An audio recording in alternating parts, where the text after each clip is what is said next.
Over 100,000 metric tons of caffeine are consumed around the world every year. That's equivalent to the weight of 14 Eiffel Towers. Most of this caffeine is consumed in coffee and tea, but it's also ingested in some sodas, chocolate, caffeine pills, and even beverages labeled decaf. Caffeine helps us feel alert, focused, happy, and energetic, even if we haven't had enough sleep. But it can also raise our blood pressure and make us feel anxious. It's the world's most widely used drug. So how does it keep us awake? Caffeine evolved in plants, where it serves a few purposes. In high doses, as it's found in the leaves and seeds of certain species, it's toxic to insects. But when they consume it in lower doses, as it's found in nectar, it can actually help them remember and revisit flowers. In the human body, caffeine acts as a stimulant for the central nervous system. It keeps us awake by blocking one of the body's key sleep-inducing molecules, a substance called adenosine. Your body needs a constant supply of energy, which it gets by breaking down a high-energy molecule called ATP. In the process, it liberates adenosine, ATP's chemical backbone. Neurons in your brain have receptors perfectly tailored to this molecule. When adenosine docks to these receptors, it activates a cascade of biochemical reactions that cause neurons to fire more sluggishly and slow the release of important brain signaling molecules. In other words, you get sleepy. Caffeine is what's called an adenosine receptor antagonist.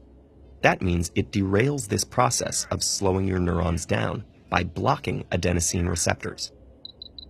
Caffeine and adenosine have a similar molecular structure, close enough that caffeine can wedge into the adenosine receptors, but not close enough to activate them. To summarize, adenosine inhibits your neurons.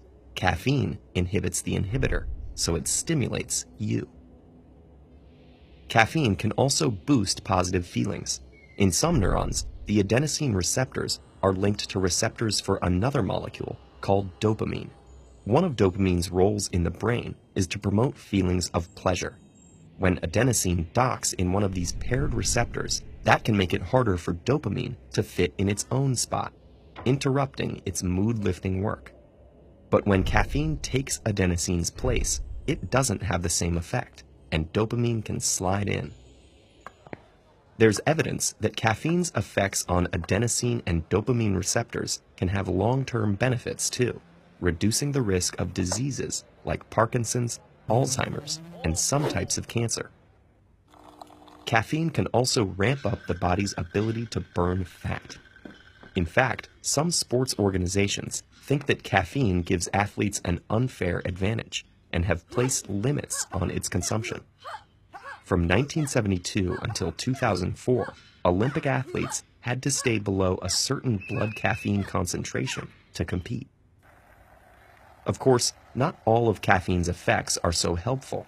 It might make you feel better and more alert, but it can also raise your heart rate and blood pressure, cause increased urination or diarrhea, and contribute to insomnia and anxiety. Plus, the foods and beverages caffeine is found in have their own impacts on your body that have to be taken into account. Your brain can adapt to regular consumption of caffeine. If your adenosine receptors are perpetually clogged, your body will manufacture extra ones. That way, even with caffeine around, adenosine can still do its job of signaling the brain to power down. That's why you may find you need to consume more and more caffeine to feel as alert. There are more and more adenosine receptors to block. It's also why if you suddenly quit caffeine, you may experience an unpleasant withdrawal. With plenty of receptors and no competition, adenosine can work overtime, causing symptoms like headaches, tiredness, and depressed moods. But in a few days, the extra adenosine receptors will disappear. Your body will readjust, and you'll feel just as alert as ever, even without an infusion of the world's most popular stimulant.